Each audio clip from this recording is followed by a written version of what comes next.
Good morning and welcome to the Forex Market Wrap, brought to you by Pepperstone on Wednesday the 6th of September 2017. Now let's take a look at overnight changes, price moves to be aware of.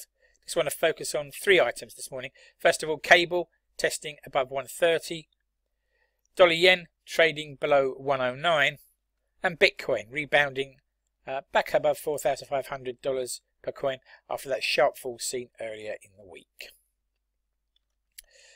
Now, Aussie Dollar testing back above 80 versus the US dollar. As you can see here, it's not been a level that's been able to hold across 2017 to date. Can it continue to press that line and actually to make a sustained move above it? We'll have to wait and see. Let's take a look at what's on the calendar. Here's the reason that the Aussie dollar was trending higher. Expectation about what Q2 GDP numbers were going to be like, and we'll look at that in a bit more detail in a moment. To come on the calendar at 12:30 today, we will have trade balance data for July out of the States, and that's followed at 13:45 by both the services and composite PMI reads for August from market, followed at 2 o'clock by the ISM non-manufacturing PMI number 2, whilst at the same time we'll hear from Bank of Canada about what they propose to do with interest rates during September. The expectations are for no change here, but for a potential change in the October meeting, but of course they could surprise us. Okay, breaking news and comment that's caught our eye. First of all, the Dow Jones slid more than 1% in a weak New York session. That Australian Q2 GDP data came in broadly in line at 0.8% growth versus the prior read of plus 0.3%.